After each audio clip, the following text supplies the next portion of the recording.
"Mister, how much to get across?" "2 coppers. Liam rolled his eyes and handed the ferryman a cut copper piece. "I'm not a wagon," he said. The ferryman snorted in response, pocketing Liam's money and waving him under the thick rope blocking off the slip. No one else had boarded the cable ferry yet, so he settled in to wait. "Is anyone even coming? I should have waited before paying." Unlike the Sorcerer's Kingdom, Re-Estais was still bound by the rules of conventional travel. Towns were spaced a day's travel apart, and travelers tended to leave early in the morning if they wanted to sleep safely behind walls. He was hoping that inbound wagons would force the ferry to pick up more passengers on the opposite shore, but it looked like he had missed the last of the day's traffic. His assessment of Ravel's infrastructure and logistics had taken most of the day. Marquis Revan delayed him even further, insisting that they return to his manor for an early supper. Liam had spent most of the meal providing vague answers to the High Noble's endless stream of questions and, by the time he managed to escape, it was already sunset. He considered staying overnight at one of the pubs in the city's lower districts, but he suspected that the Marquis agents would report that and he'd end up in his manor again. The distant rumble of wooden wheels over the rough cobblestones of the highway signaled the approach of a pair of wagons. Metal? Weapons? No, probably tools. With the ongoing harvest, farming villages would be desperate to repair or replace any damaged equipment. Both wagons sounded like they were fully laden and had brown tarps drawn over their cargo. In addition to the spindly merchant seated at the front and his teamsters, 6 armed men accompanied the wagons at a leisurely pace. 3 of those men fixed their hawkish gazes on Liam as soon as the ferry came into view of the wagons. Liam grasped a nearby railing as the ferry shifted under the weight of the wagons. One of the guards purposely went to stand next to him. "What band are you with?" Liam asked. "Black Iron," the mercenary said. "Looking to join?" "I'm just getting out of here," Liam said. "The knights won't leave me alone." The man gave Liam a purposeful once-over. "I could see that," he said. "The nobles have been trying to pull in anyone who looks like they can handle themselves in a scrap. Never know when the law'll conveniently twist their way and get you stuck under 'em for life." Liam nodded silently in agreement. Back when he scratched up a living in Facet County, he was just one of countless scrawny street waifs. Now, he had grown strong enough for the mercenaries to recognize him as a potential threat. "So how about becoming a merc?" the man asked. "Our captain's on the lookout for new blood." "I thought about it before," Liam answered, "but they probably pay better in the north."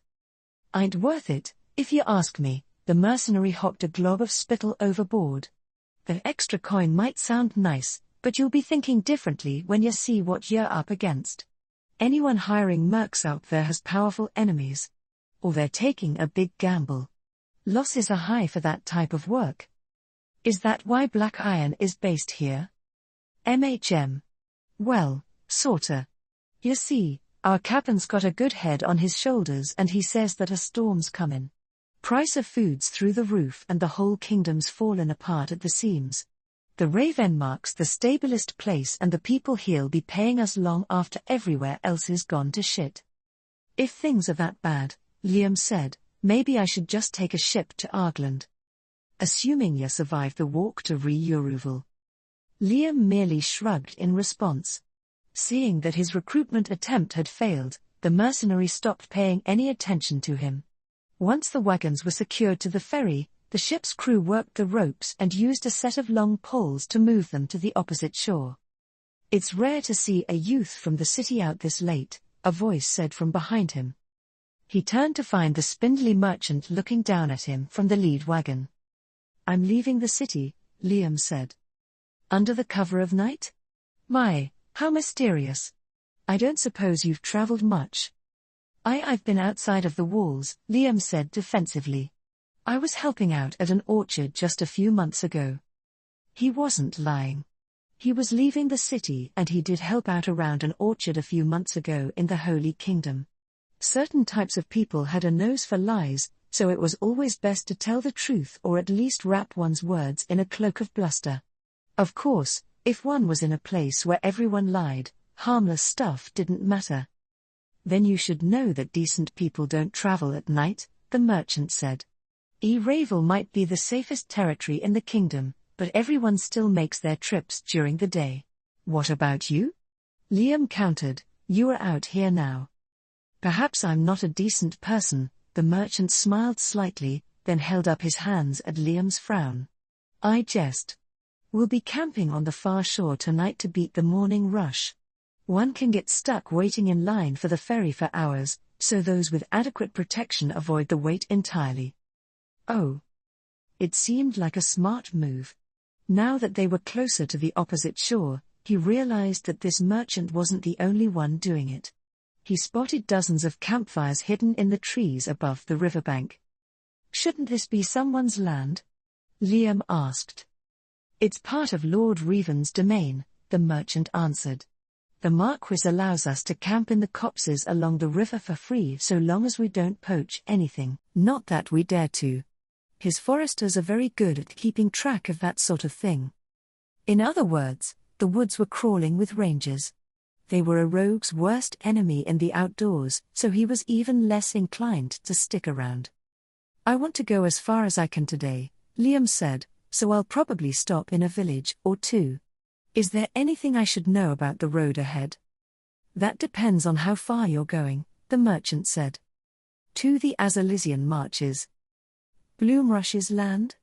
The merchant raised a thin eyebrow. I hope that adventurous spirit of yours doesn't land you in an early grave. I know it's worse than here, Liam said, but is it that bad? The border has gotten much better since Lord Reven married the Lady Valkyrie, the merchant replied. The problem these days is what happens after one crosses the border. Anyone who enters the eastern marches enters because they're allowed to be there. Everyone else is simply prey for the highwaymen. What if I travel along the rural roads? It's a better option for those traveling on foot, the merchant admitted, but I'd still not go at all if I were you. How else can I get to Re-Uruval? The merchant raised a hand to tug on the tuft at the tip of his chin. The only method that comes to mind is joining a northbound caravan, he said. Any merchants going in that direction will have paid off all the right people. You'll just have to convince them you're worth bringing along. Of course, if they so very nicely offer to take you north for free, they probably intend to sell you. The memory of a woman smiling in the shadows of an alleyway and a haze of crippling pain flashed through his mind. He idly wondered how he would fare against a gang of slavers if they came after him now. As the ferry slowly closed with the slip on the opposite shore, Liam hopped over and made his way out of the valley. According to his map, the border with Bloomrush's territory was a week away by wagon. He could probably cut the time required for the journey in half if he went straight there, but he had a job to do along the way. He pulled out his clipboard, filling out a brief report on the ferry crossing. As he did, he wondered if it mattered since it would probably be replaced by a bridge after the Sorcerer's Kingdom took over. Not long ago, he would have simply written something along the lines of it being almost the same as the highway running through the Duchy of Riastise. He had learned a few things since then, however. The same capabilities that made adventurer rogues essential for investigating ruins worked just as well for non-ruins. In hindsight, it made sense since ruins were just the remains of settlements, fortifications, and other structures that rogues already excelled at analyzing, breaking into, or taking apart. All he had to do was translate the way that he saw the world into a format that the Sorcerer's Kingdom's bureaucracy could understand. Of course, foreign affairs was way ahead of him on that front. Long before he had received his mission, before his time in the Draconic Kingdom, even, he had already received the appropriate training for his job as a compliance officer for the Ministry of Transportation. The technical side of that training, at least. He still wasn't very good at stuff like law, economics, or any of the other things that important people were usually responsible for. Not that he needed to know them for his mission. He had come to observe what was going on and report his findings. What came after was up to his superiors. The sound of another wagon drew his eyes to the northern horizon. There, a wagon one might find in any farming village was heading south on the highway, accompanied by a group of noisy boys and young men. They quieted down once they noticed Liam coming in the opposite direction, scowling at him while brandishing their walking sticks as makeshift quarterstaves. Liam moved to the grass alongside the road to let them pass. "Isn't it a bit late for you guys to be out?" Liam asked. "We are selling dinner to the merchants on the river," the biggest guy in the group answered as he reached into the wagon and pulled out a wicker basket. "Buttered rolls, goat cheese, and sausage. We've got ale, too." A glance at the wagon showed that there was twice as much ale as there was food. He gestured to the basket in the young man's hands. "How much for the meal?" "1 copper." The rest of the group kept glaring at him until he plucked a copper coin out of the purse fastened to his belt. The provisions were way more expensive than they should have been coming from a farm, but the merchants camping along the river were probably used to the price of urban fare. If anything, there wasn't enough food and drink, especially drink, to go around. He would have applauded the farm boys for their opportunism but for the fact that they were from a farming village. What they were doing was supposed to be a merchant's job. Heretics were weird. And aren't they supposed to be stockpiling provisions? What's money going to do for them when people are short on food and there's no one to trade with? He kept his criticisms to himself, waving farewell to the group of boys as the wagon trundled on towards its destination. As misguided as their attempt to earn money was, they would hardly smile and agree with him. If anything, their scowls would return if he tried to interfere with their business. Liam's journey along the highway led him north along the Sena River, whose headwaters rose from some glacier in the Azalizia Mountains. The towering mountain range ran parallel to the highway, its icebound peaks catching the light of the setting sun long after the pastoral valleys of the march were plunged into shadow. Countless creeks and small rivers flowing out of the forested foothills added to the might of the Sena, causing the highway to cross over an equal number of bridges and culverts. In all, the infrastructure was probably as well maintained as the local nobility could reasonably afford. Given the technology that they used, this made it unacceptable by the Sorceress Kingdom's standards. Being a former subject of Riastais, Liam for the most part already knew what to expect, but he still couldn't help but marvel over the difference between his old home and his new one. Now that he thought about it, both the Duchy of Rantel and the southeastern marches supposedly had the best roads in the kingdom. If that was the case, what awaited him in the eastern marches? His pile of reports grew as he continued taking notes on his journey northwards. Like the Duchy of Rantel when it was under Riastais, the only paved portions of the southeastern marches road network were the highways running through it. Clay trails carved with well-worn wagon ruts made up the rest. Unlike the Duchy of Rantel, however, the southeastern marches had several navigable rivers. Barges laden with the autumn harvest were a frequent sight on the Sena, which explained why there was relatively little traffic on the highway even during the harvest. Save for local traffic, farmers would be unloading their crops in the nearest town to be sent downriver at a far cheaper rate. As twilight transitioned to night, Liam arrived at the first town along his route. Its entrance was already barred and the men posted around the gatehouse didn't look very welcoming, so he opted to sneak in instead. At first, he looked forward to the challenge, but his anticipation was quickly replaced by disappointment. The sentries didn't have dark vision items and the braziers on the wall were sparingly placed. All he had to do was wait for a gap in the sole night patrol and cross undetected through a lightless stretch. Liam's near-effortless entry was greeted by the unlit alleyways on the other side. The only real activity was along the highway, which served as the town's high street, much like Facet Town. There, a row of pubs and inns served as the common haunt of the town's artisans, visiting merchants, and prostitutes. He stopped at the mouth of an alley and pulled some notes out of his pack. "Let's see, the Horny Badger?" His face screwed up slightly upon reading the name of the inn. It only took a few seconds for him to locate the building's wooden sign, which went to great lengths to emphasize how horny the badger was. He wasn't sure whether he wanted to be seen entering the place even as a complete stranger, since he had to speak with one of the people inside. However, he had no choice but to do it. After checking the alley behind the building, he decided to get in through the kitchen door. His attempt at a stealthy entrance ended in failure when he bumped into a man inside the doorframe. "Kitchen's still open, kid," the man frowned down at him. "Come back when we're closed." What did that mean? Had he been mistaken for a beggar?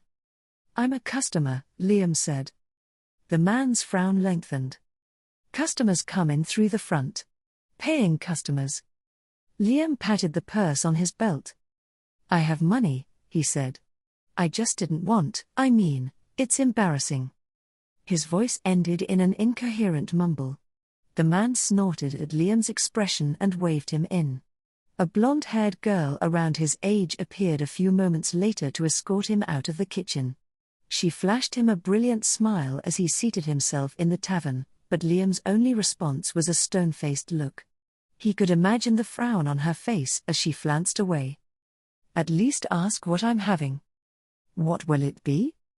The silky voice of a lithe young man startled him out of his thoughts. "Jolene said that you're not interested in women," the man smiled slightly. "Huh? I'm here to see Velvet." "That's me," the man winked at him. Liam stared at the man for several seconds. Male prostitutes of course existed, but when Mrs. Lynham instructed him to make contact with a prostitute by the name of Velvet, the idea that he would be a man hadn't crossed his mind. He removed his gloves and turned his body to block the sight of his moving fingers. Velvet's playful expression didn't waver in the slightest as he made his reply. "Where to?" "March, north."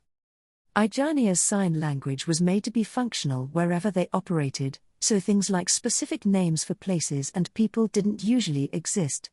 It was up to the individual agent to make sense of what the generic terms communicated referred to. "Job? Recon? Got info? Maps? People? Events? Come." Velvet took Liam's hand in his, pulled him to his feet, and wrapped his arms around him from behind in one smooth motion. Liam could follow his movements, but he doubted he could do the same thing. "Smile," Velvet whispered into his ear. They were showered with disgusted looks from every table that they passed. Velvet guided him up a stairway near the kitchen entrance and to the brothel's third floor. Liam didn't say anything until he was brought into a perfumed suite and the door whispered shut behind him. "I have to wonder how many customers you get after getting all those looks," Liam said. "Oh, plenty," Velvet replied. "Men and women both. Regular customers usually enter more discreetly, one sinks or swims by their reputation around here, after all." "Even the merchants?" "Especially the merchants," Velvet replied.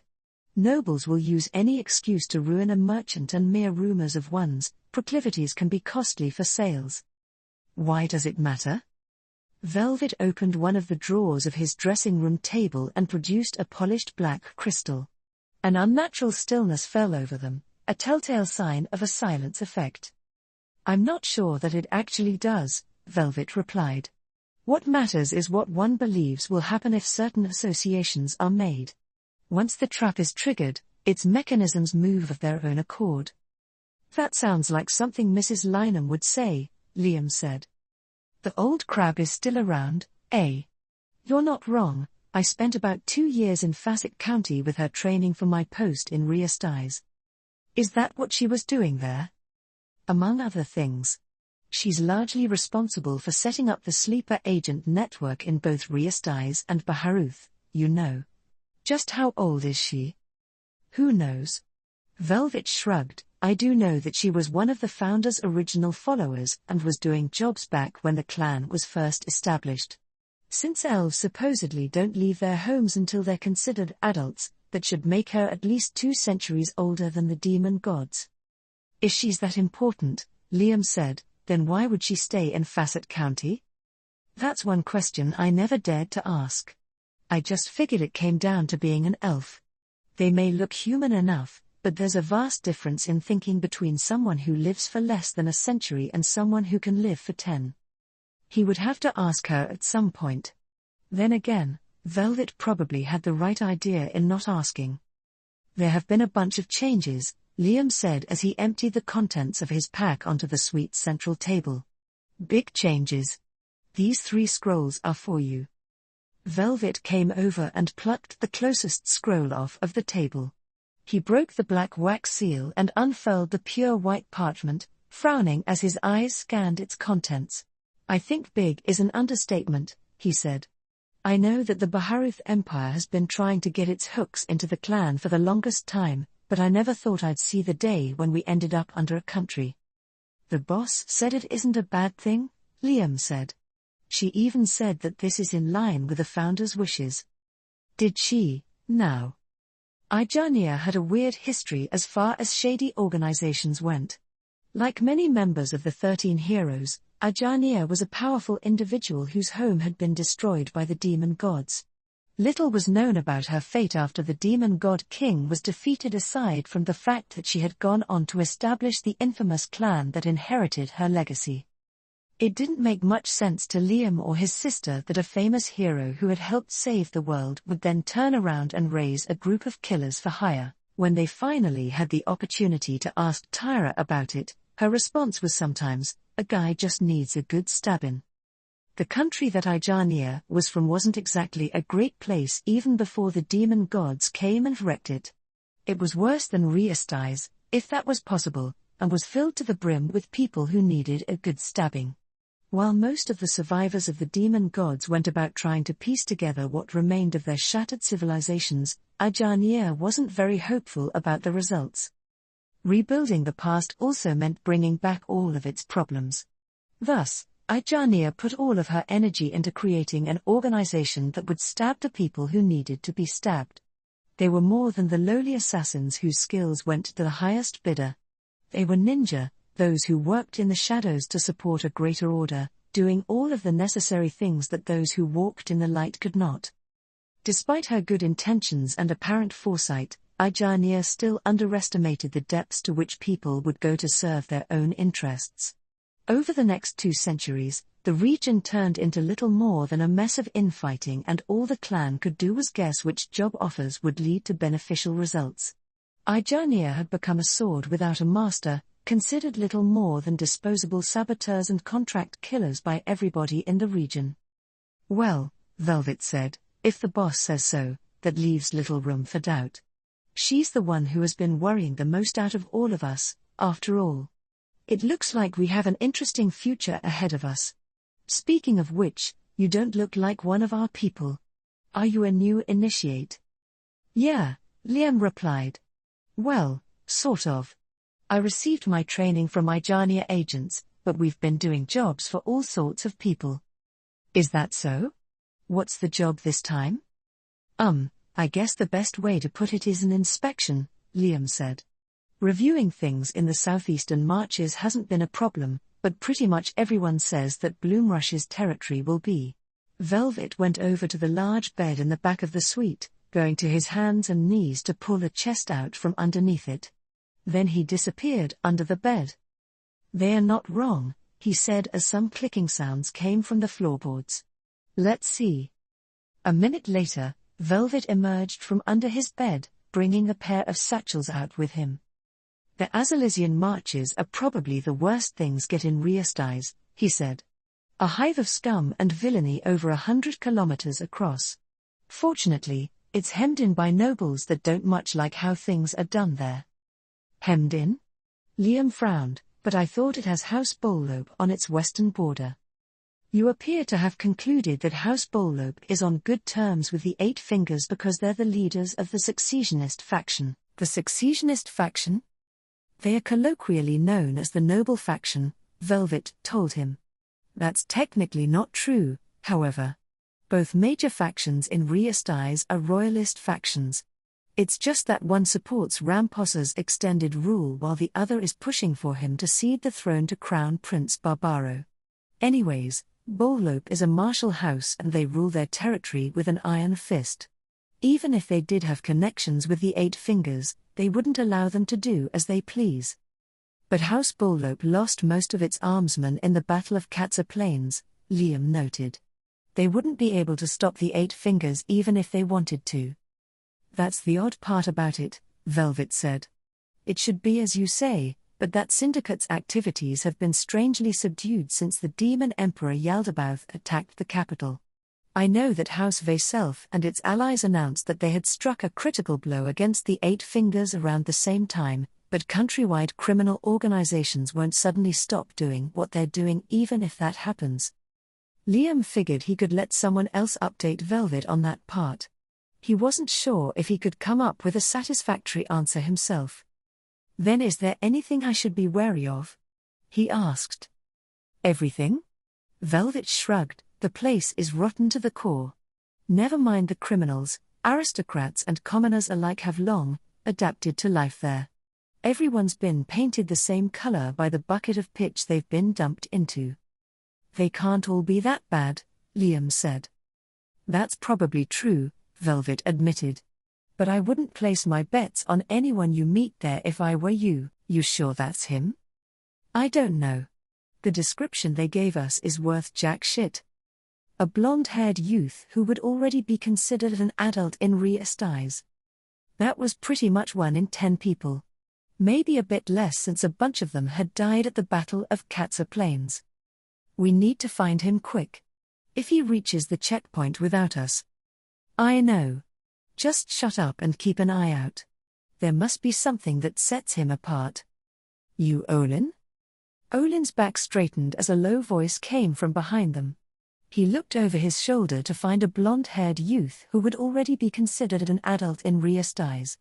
His henchman scowled and moved to clear him away, but Olin reacted just in time to stop him. I'm Olin. Just Olin. Liam, the youth replied. Just Liam. What were the chances that he was posing as the Sorceress Kingdom's agent? Powerful people had powerful enemies, after all. Nice to meet you, Liam, Olin smiled. My man here's Hench. Hello, Liam said. Hench grunted in response and turned away. Olin resisted the urge to throttle the man. Then again, the lack of retaliation from Liam gave him something to think about. In his experience, the Sorcerer's Kingdom was ruthless. Inhuman. The memory of what they had put him through was enough to make even the most hardened criminal vomit. Since Hench had gotten away with his show of disrespect, it became more likely that Liam wasn't who he claimed he was. Olin wasn't about to accidentally piss off the wrong person, however. He would have to discern the truth without drawing suspicion. When do we leave? Liam asked. When the caravan's ready, Olin answered. Is there anything you need to do before that? No. The corner of Olin's mouth tightened. He was hoping that the kid would expose himself in some way before leaving. Wait. If we leave and the real agent shows up? He placed a hand on Hench's shoulder, pulling him aside. You need to stay behind. Huh? Why? Olin sighed. The man wasn't exactly an intellectual giant. Just in case another boy named Liam shows up. I don't follow. What's wrong? Liam called out to them. Nothing, Olin said. Just giving Hench some instructions. He'll be staying behind. Gotta keep an eye out for tails. I see. Do you, now? We'll see about that. There was no way that the Sorceress Kingdom would send a kid. If they had, their agent was probably some sort of demon that wore a young man's skin. A monster like that was bound to give itself away through its inhuman behavior. After ensuring that Hench knew what he was supposed to do, Olin rejoined Liam, who was watching the caravan's teamsters check over their wagons. Would a monster show interest in that kind of thing? Maybe he was sizing up the staff as food or playthings to torment. Mr. Olin, the merchant leading the caravan, a well-fed woman by the name of Joan, said, We are just about ready to be on our way. Got it, Olin replied. They seem nervous, Liam said. People always get excited before traveling. Merchants always have plenty to worry about. They were on the move 15 minutes later, wagons rolling forward at walking speed. The youth walking alongside him spent an uncommon amount of time staring at his feet, ignoring the buildings of the border town as they left. What are you doing? Olin asked. My job, Liam answered. Your job is staring at your feet? The missive they had received from the Sorceress Kingdom never said for what purpose the agent was being sent, only that the agent represented their interests. Those interests were undoubtedly rooted in unspeakable evil and certainly didn't include staring at the ground. Olin. He looked away from Liam to find that Joan had dropped back from the lead wagon to speak with him. Olin did his best to keep his lip from curling at the sight of the woman's waggling chin. Our agreement still stands, yes? Joan asked. Yeah, Olin answered. Why do you ask? The higher-ups in my company are becoming worried that things might have changed with everything that's been happening. Not that I know of, Olin shrugged. The merchant settled into an uncomfortable silence, returning to the front of the caravan. Going by the woman's behavior, she was expecting something to happen. Which company does she work for? Liam asked. Speckled Mare, Olin answered. As in one of the great merchants? The same. They're based in the capital, but they've been operating in the Azalisian marches for decades now. So were they there first, or you? What does it matter? Olin laughed. We are not like the nobles who think their history is worth a damn. What matters is who is in control now, and that's us. What do the nobles have to say about that? Liam asked. They can say whatever they want, Olin answered. But if they get in the way, then, well, let's just say they're not so great at being stewards of the land like they claim they are. Olin gauged Liam's reaction to his response. The youth was concealing his feelings on the matter behind an uncaring mask, but Olin had a feeling that he didn't like what he had heard. As I expected. This kid is probably a spy.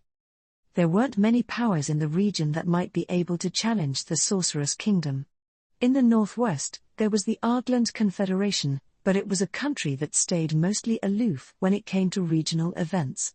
That left the slain theocracy in the southeast, and, given their religion's concern over the well-being of humanity, it made the theocracy the most likely country that Liam worked for.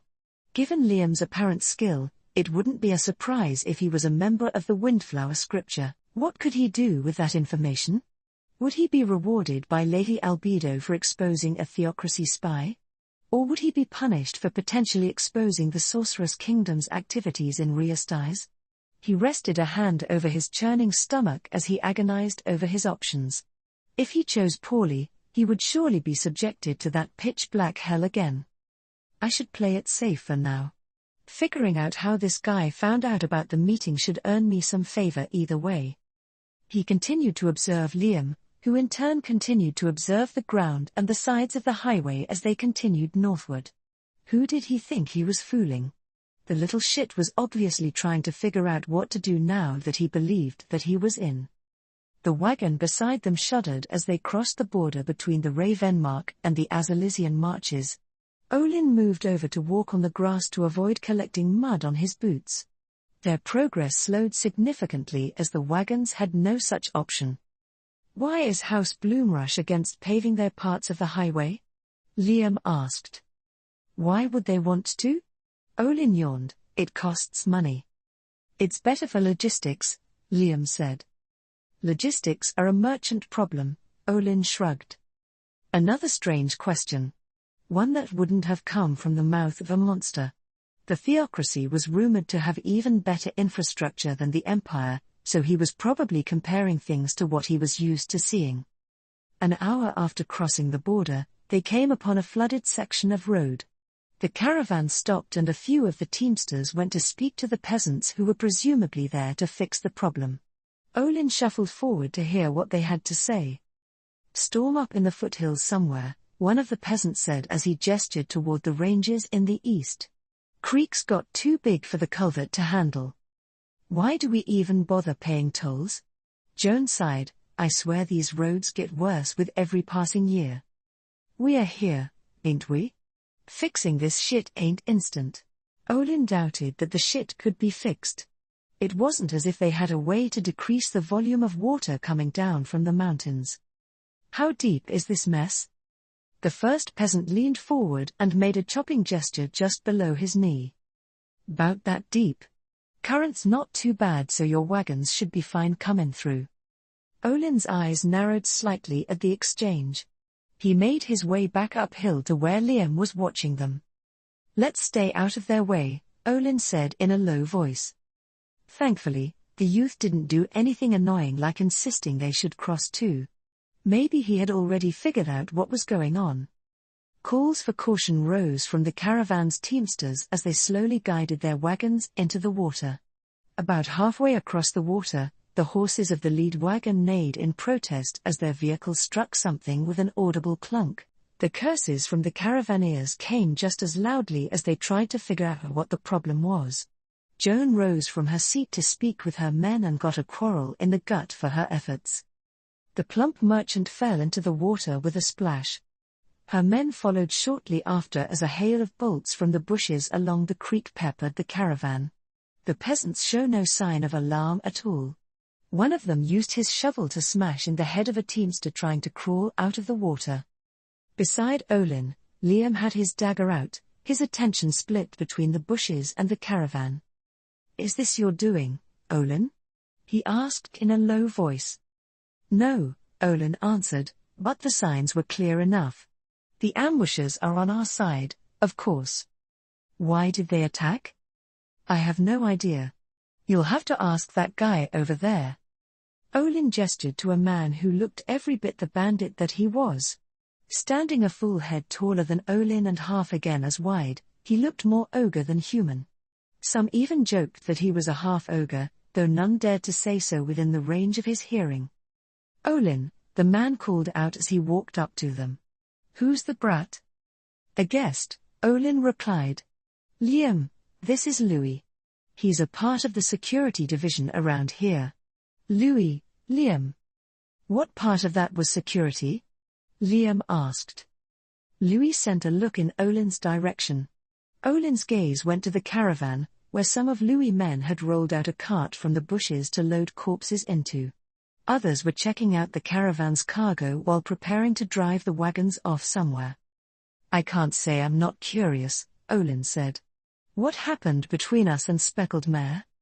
"They didn't like the updated terms of our arrangement," Louis said. "They wanted to negotiate."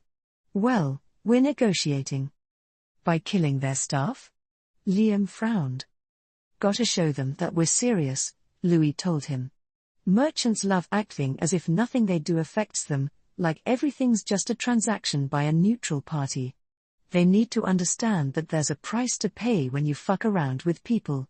Sounds personal." "You bet it is," Louis grunted. "If you came from around here, it'd be personal for you too. These great merchants are only great at fattening their purses." Olin cleared his throat. "Louis," he asked, "how long until we can get moving again?" "We've got enough warehouse space in Middle Harbor to dump these goods," Louis replied. "One of the guys wedged a big rock into one of the ruts underwater, so we can move once they yank it out again."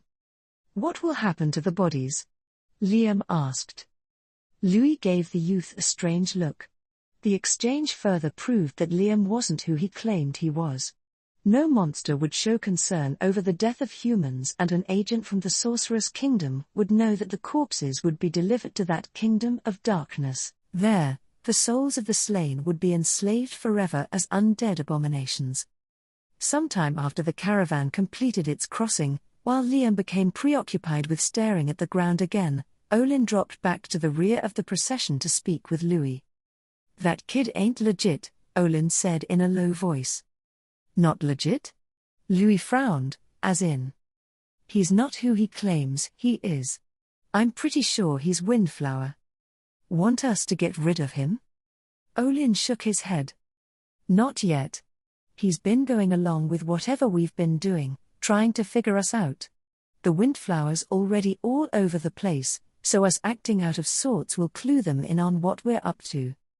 "Then what's the plan?" "Keep an eye on him.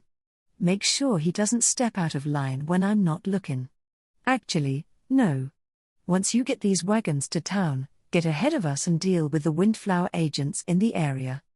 Deep furrows creased Louis' wide brow. "Deal with them? We probably don't know where even half of them are. It isn't as if theocracy spies conveniently gather in shady taverns." "The point is to cut off this kid's support," Olin said. He'll be harmless so long as we keep him from gathering any allies, and those Windflower agents will be isolated and easy to take out. Most of them are just local informants anyway. You should just be thankful that we're not dealing with something like Ijania. We still might run into trouble, Louis said. If any of those agents reach their handler, there's going to be blood on the streets. Then make sure none of them do, Olin told him.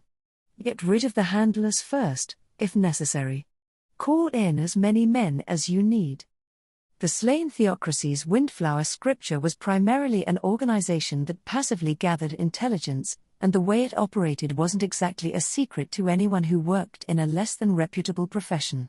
It focused on casting a wide net across the countries in the region using agents recruited from the local population. Those agents weren't actual members of the Windflower scripture, but they were coordinated by a handler who was. Every city in Re-Estize had a handler, as did a handful of major towns. As such, it was easy to silence the Windflower scripture. In theory, at least. The local agents were no stronger than regulars in the Eight Fingers, and the security division still had people who could take on the Windflower's handlers despite losing the Six Arms. If push came to shove, they could always overwhelm the handlers with numbers or some roundabout means of elimination. What kept them from getting rid of the theocracy's agents in the past was that they weren't worth messing with. They never meddled in the Eight Fingers' affairs, and they had powerful allies to fall back on. There was absolutely no reason to challenge them, and doing so might result in the entire syndicate being exterminated. The theocracy was filled with powerful individuals, and many of them were rumored to make even the former Six Arms look laughably powerless by comparison. But we have a powerful backer of our own, now. The ghost of a smile traced over Olin's expression. With the theocracy right on the Sorceress Kingdom's southern border, they were surely their greatest adversary in the region.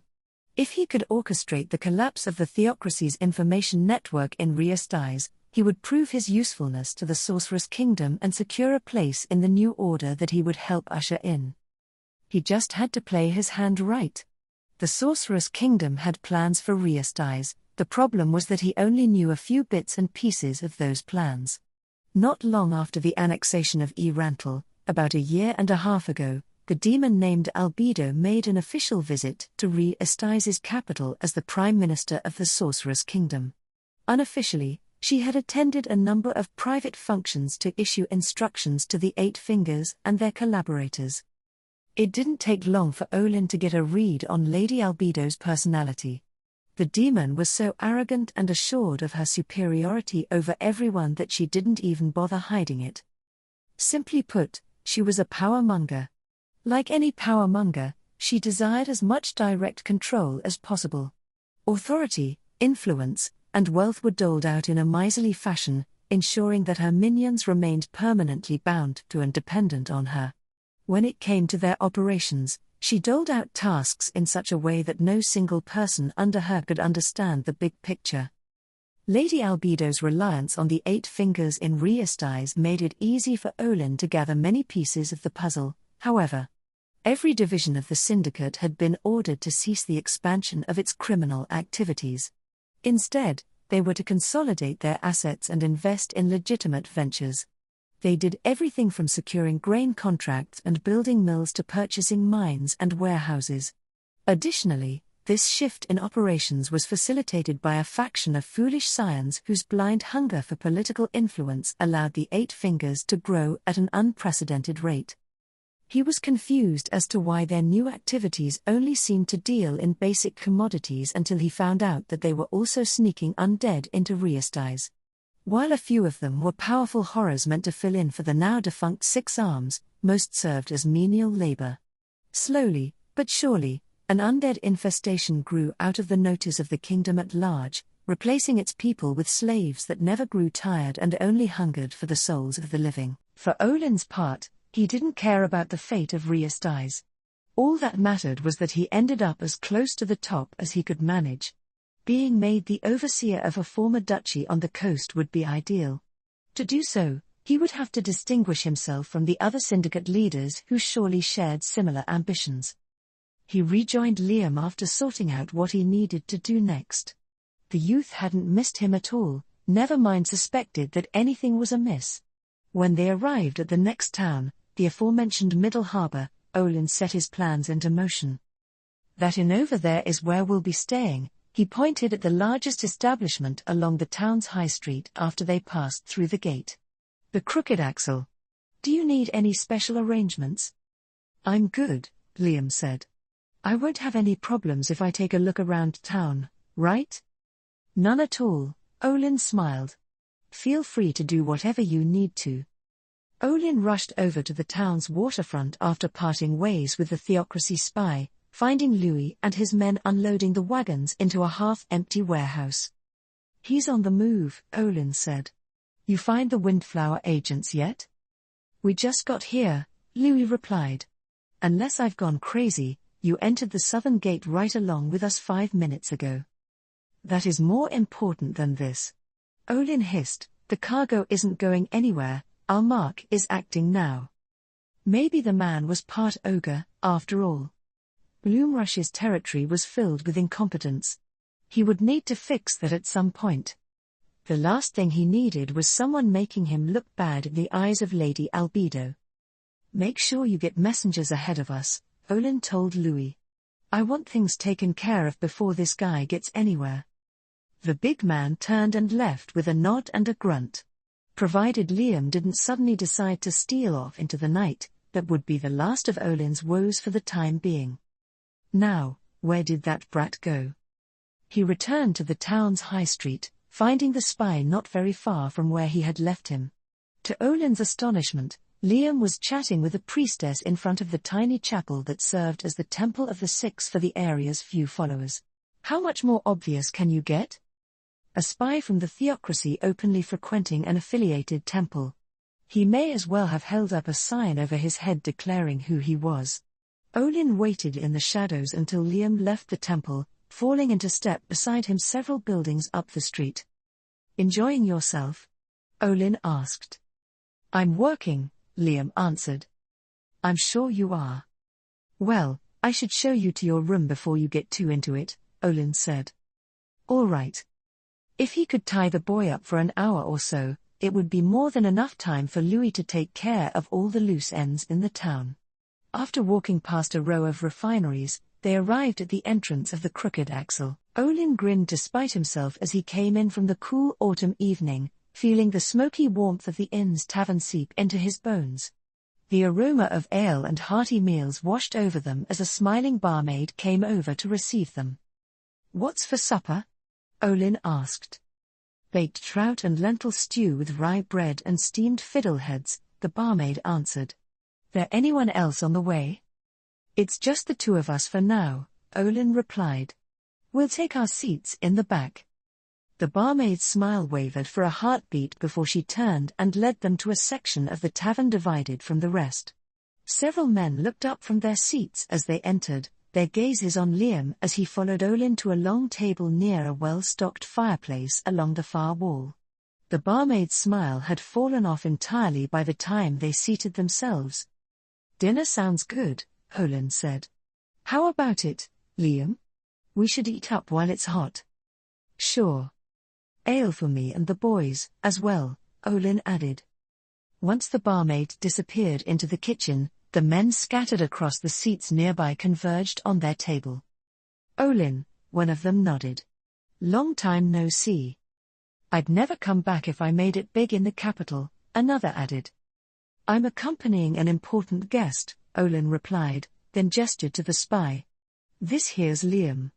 Be sure to keep a close eye on him. The men around the table introduced themselves. One of them, a not too bright fellow by the name of Reed, inevitably asked the question that was probably on everyone's mind. So, Liam, he said, what are you doing up in these parts? Just seeing how things have been going, Liam replied. It's my first job here. Everyone nodded in understanding at his stupidly vague answer. Olin was content to enjoy his meal while the other men did most of the talking. So you all know Olin? Liam asked. Most of us regulars do, Reed answered. He's a woodsman's git like me. Are you all frontiersmen? Liam asked. The men shared an amused chuckle. Around here, Reed told the boy, everything not directly off of the highway is the frontier. Only about half of us are woodsmen, though. The rest are from mining villages. But this land has been settled for almost 2 centuries, hasn't it? The youth's confusion was plain. How can most of it still be a frontier after all that time? If you're here to take a look around, you'll see soon enough. In that case, I'll be in your care. We can get started early tomorrow morning. None of the men voiced any protest to his words. They were content to drink the night away, after all. As the evening wore on and the group continued chatting, Olin somewhat regretted his decision to be so passive in the discussion. It started to feel like the men were warming up to Liam. He couldn't allow a threat to his influence to go on like that, so it would probably be a good idea to get rid of him sooner rather than later. The Azalisian marches had plenty of abandoned mineshafts to dump his corpse into. Once Liam was done for the night, Olin brought him to the guest room on the 2nd floor of the inn. Like the tavern below, a portion of the building had been set aside for the exclusive use of the 8 Fingers, effectively making it their base in the middle harbor. As the spy dumped his belongings on the bed and rummaged through them, Olin weighed his chances against him in a fight. As expected from a theocracy agent, he felt quite strong. A dagger in the back might not slow him down at all. Maybe I could have his breakfast poisoned? Or we could just gang up on him once we're out in the bush. The latter felt unsound, especially given how the men had warmed up to Liam. In any case, the more people who were in on a conspiracy, the harder it was to keep it a secret. There were more than a few poisonous plants in the area, and he would be able to forage a sufficient quantity of them before dawn. None of them were especially potent, so the theocracy spy would probably die a slow and agonizing death. Maybe the Sorcerer's Kingdom would appreciate that touch. When his focus returned to Liam, the youth was placing a set of leather scroll cases on the room's small table. Olin frowned slightly as he came closer to inspect them. "What are those?" he asked. "My work," Liam answered. "Intelligence assessments, mostly. Could you please get these to the post office in Feobakana? The staff there will know what to do with them. Oh, I could use another stack of paper, too." "Feobakana? What are you talking, Abu?" Olin froze as a shadowy claw reached out from the underside of his arm and retrieved the scroll cases one by one. He couldn't take his shocked gaze off the unsettling sight until the table's contents were cleared and the claw vanished. He felt his forearm up and down, but there was no sign of the apparition that had emerged from it.